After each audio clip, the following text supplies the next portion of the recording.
विघ्नहर्ता श्री गणेश, श्री गणेश, श्री गणेश। पिताश्री असुर महानायक, आप रणनीति नियत कीजिए जिससे हम उन पर आक्रमण कर सकें।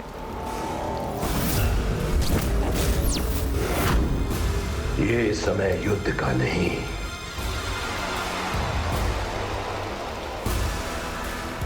ये समय मेरे भोजन का है, जिसमें विलंब उचित नहीं।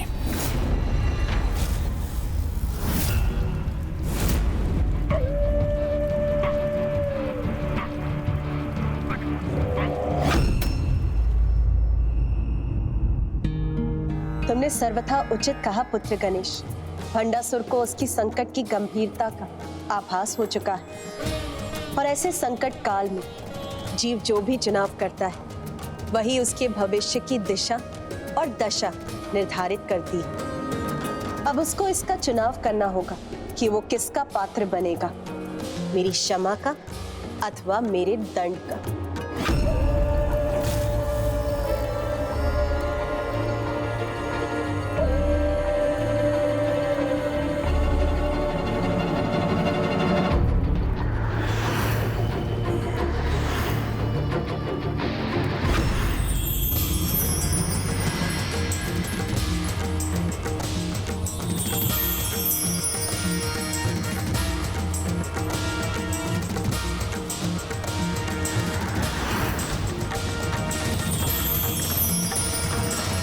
पिताश्री, पिताश्री! रुको पुत्र। ये रुकने का समय नहीं है माता, मुझे पिताश्री से संवाद करना है, युद्ध की आज्ञा लेनी है उनसे। पुत्र, तुम्हें तो ज्ञात ही है कि भोजन के समय किसी अन्य विषय पर ध्यान केंद्रित करना, वार्तालाप करना उनके नियमों के विरुद्ध है।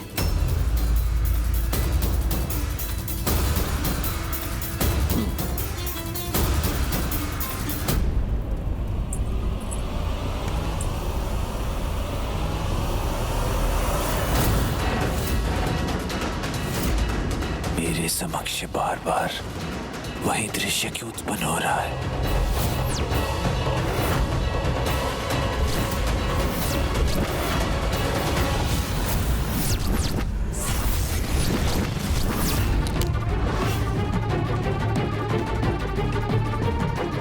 मेरा कुशल इसी में है कि सर्वप्रथम उन देवी की शक्ति का पूर्ण ज्ञान प्राप्त करूं, तभी उनका सामना करने का उपाय सूझेगा मुझे।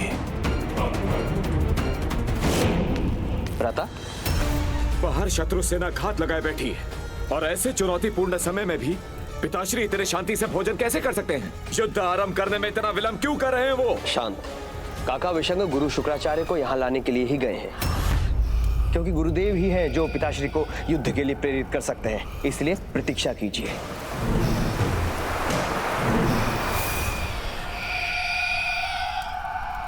भोजन उपरांत आपका पान प्रस्तुत है असुरराज।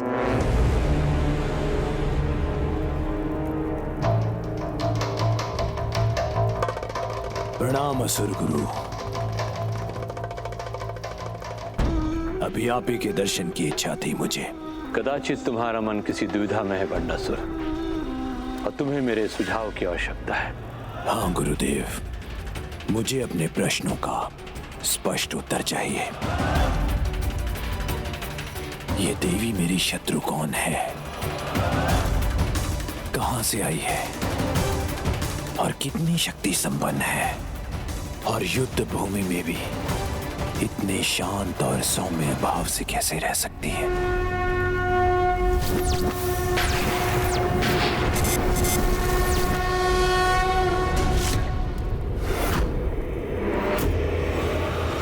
मुझे पूर्ण परिचय दीजिए इस देवी पराशक्ति का।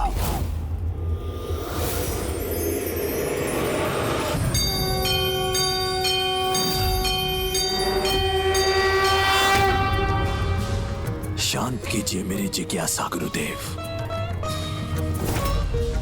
सबसे भिन्न, सबसे परे, सर्वथा अद्वितीय हैं वो, जो सर्वोच्च हैं, जिनकी शक्ति असीमित है, जो अनंत है।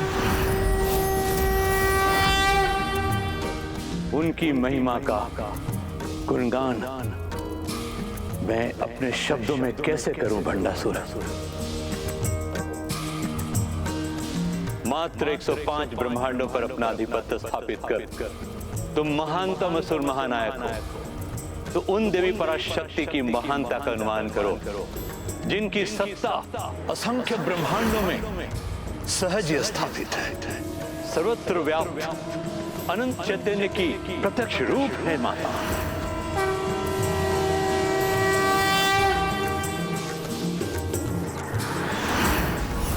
वो चैतन्य जो सभी निर्जीव वस्तुओं को भी गतिशील ऊर्जा प्रदान करते हैं।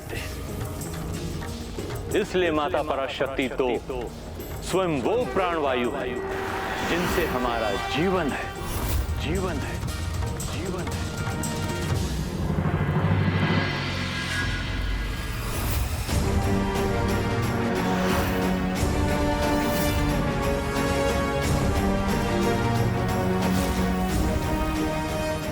असुर सम्राट मेरी ओर इतनी क्रोध से क्यों बढ़ रहे हैं?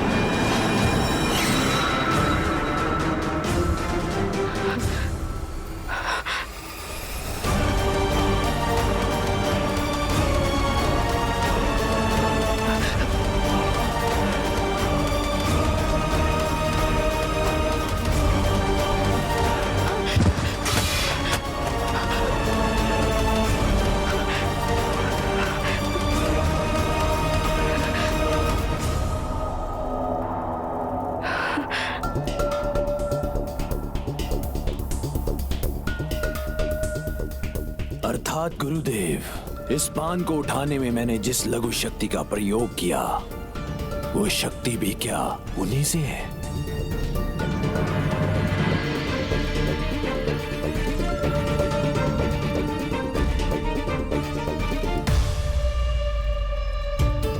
और इसे चबाने हेतु मेरी जिस शक्ति का व्यय हो रहा है, क्या वो भी उन्हीं की शक्ति है? हाँ भंडासुर, कोई भी शक्ति अथवा कोई भी उनका अंश उनसे पृथक नहीं है। हमारा हर पग, हमारे हाथ उठाने की हमारी छोटी सी क्रिया, यहां तक कि हमारे शरीर में हमारी श्वास का आवागमन भी उन्हीं की ऊर्जा से संभव है। जो हमारे शत्रु है, यदि सभी उन्हीं की शक्ति से होता है, तो इसका ये अर्थ नहीं गुरुदेव के हमें उन्हें पराजित करने हेतु उन्हीं की शक्ति की आवश्यकता है। दूसरे शब्दों में कहूं तो उन्हें पराजित करना असंभव है। तो क्या उनसे युद्ध कर बहुत बड़ी मूर्खता नहीं कर रहे हैं हम? क्योंकि आपके वर्णन के अनुसार तो इसका एक ही परिणाम होगा, हमारी पराजय।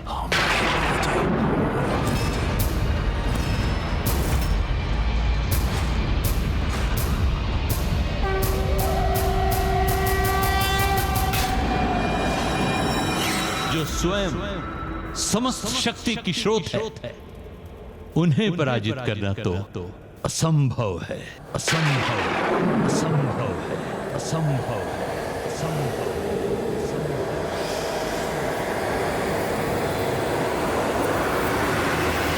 असंभव को संभव बनाना भंडासुर का स्वभाव है गुरुदेव। जो अन्य कोई नहीं कर सका, उसे भंडासुर करेगा।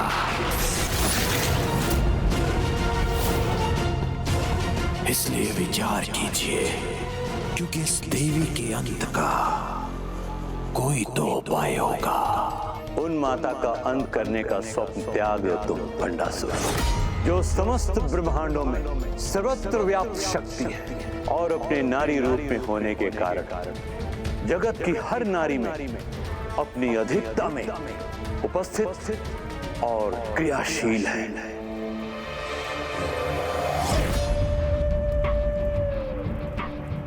अच्छा, तब तो वो देवी सुमोहिनी में भी होगी, जो अचानक मेरे पान उठाने भर से भयभीत होकर सिहर जाती है।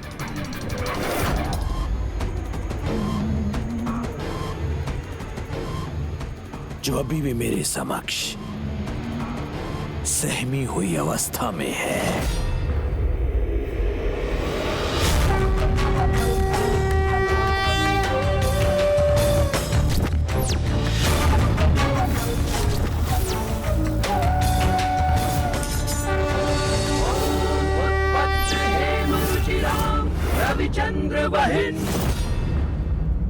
बताइए गुरुदेव, क्या वो देवी जो आपके अनुसार चैतन्य स्वरूपा है, वो देवी सुमोहिनी में भी व्याप्त है?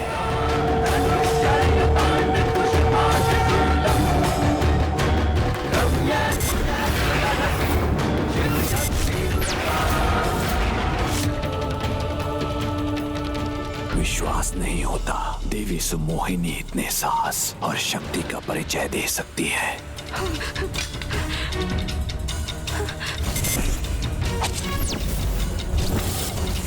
गुरुदेव, ये कैसी विचित्र घटना थी? इसका क्या कारण था? यह तो मात्र एक उदाहरण था कि माता सभी में है।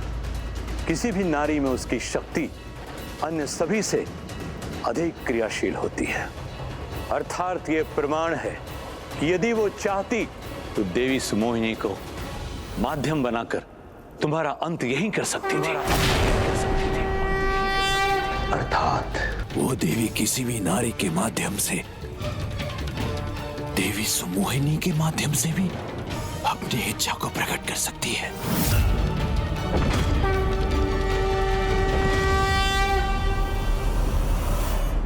किंतु यदि वो इतनी समर्थ है तो उन्होंने मेरा अंत क्यों नहीं किया? तो बताइए गुरुदेव, वो मेरा वध कर सकती थी, किंतु उसने ऐसा क्यों नहीं किया?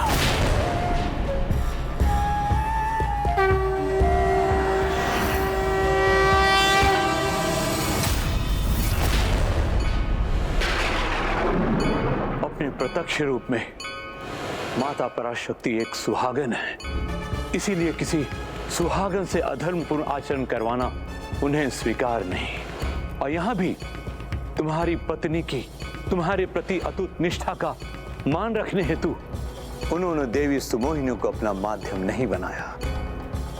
एक सुहागन होने के नाते यही माता का तत्व है और यही उनका मूल स्वभाव है।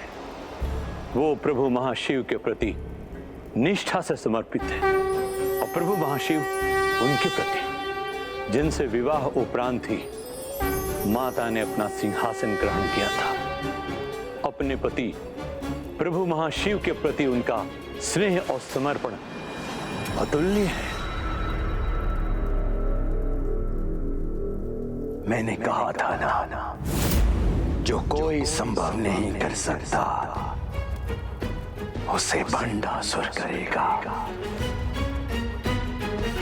मुझे इन देवी को पराजित करने का उपाय सूझ गया है गुरुदेव।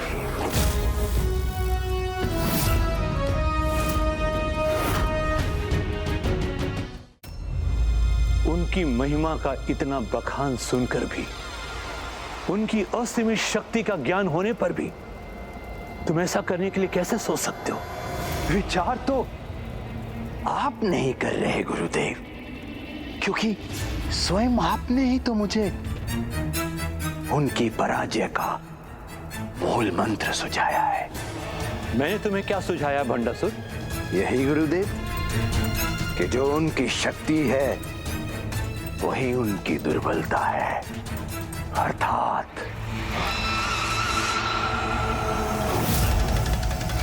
प्रभु महाशिव।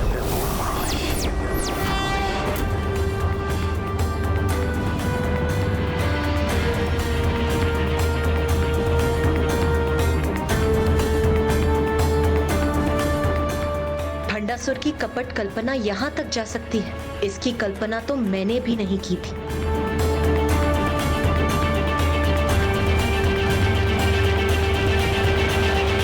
मैं प्रभु महाशिव को ही अपने निकट स्थित कर लूंगा, फिर वो देवी मेरे समक्ष अपने अस्त्र कैसे धारण करेगी?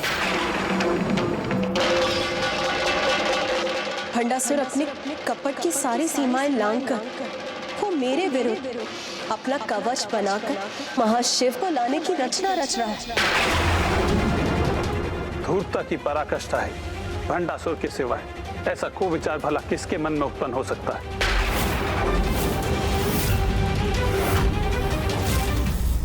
तुम्हें ज्ञात भी है जिन्हें तुम अपने निकट स्थित करने का स्वप्न देख रहे हो, वो प्रभु महाशिव कौन है? समस्त ब्रह्मांडों की चैतन्य ऊर्जा की प्रत्यक्ष नारी रूप माता पराशक्ति श्री माता ललिता है। तो उसी परम चैतन्य के पुरुष रूप है प्रभु महाशिव। प्रभु महाशिव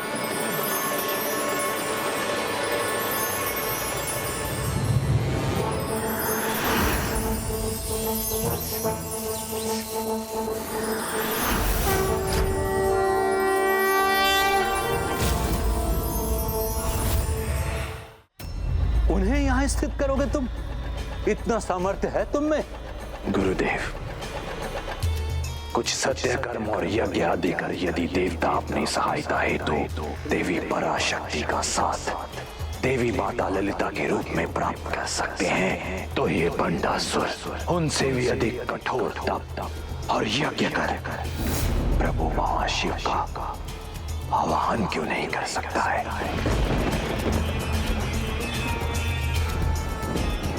युद्ध में विजय हेतु इतना तो चलता है। किंतु तुम ये कैसे करोगे भंडासुर? क्यों? मुझे भला कौन रोकेगा गुरुदेव? मुझे ज्ञात है तुम्हें रोकना अत्यंत कठिन है, क्योंकि असुर तुम्हारे अधीन है और देवता तुम्हारे प्रभाव से मुक्त नहीं। महादेव से वरदान प्राप्त किया था तुमने भंडासुर, इसलिए स्वयं ब्रह्मदेव, नारायण और महादेव भी तुम्हें रोकने का प्रयत्न नहीं करेंगे। किंतु क्या गुरुदेव? किंतु कोई है जो तब भी तुम्हारे मार्ग में विघ्न उत्पन्न कर सकते हैं। कौन गुरुदेव? कौन है वो? वही जो विघ्न हरता भी है तो विघ्न करता भी। वही श्री गणेश जो तुम्हारे जन्मदाता है और वही तुम्हारे अंत हेतु सर्वाधिक आतुर भी होंगे।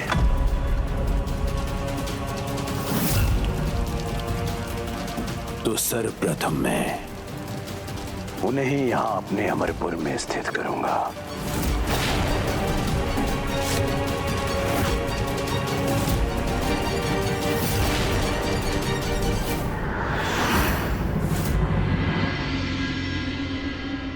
प्रभु महाशिव का साथ पाने की अपनी कपट योजना की सफलता हेतु अब वो सर्वप्रथम अपने सभी विघ्न मिटाने के लिए तुम्हारा समर्थन प्राप्त करने का प्रयास कर रहा है, विघ्नहर्ता गणेश।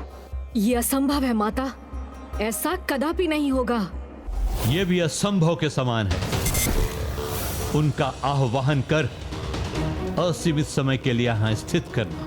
जब मात्र उनकी प्रतिमाओं को स्थापित करने से इतना सामर्थ्य हो गया हूं, तो उन्हें यहां आने के लिए विवश करने का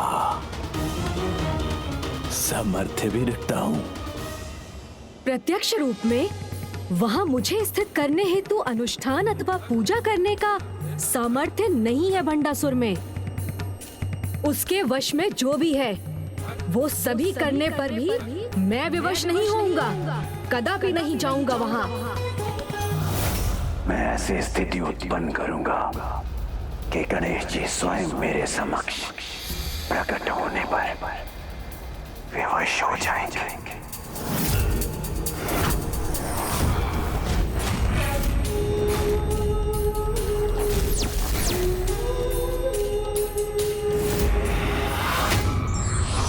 दुराचारी के अनभिज्ञ रहते हुए भी सदाचारी अनिष्ट से उसकी रक्षा करने हेतु उसे आत्ममंथन का अवसर प्रदान करता है।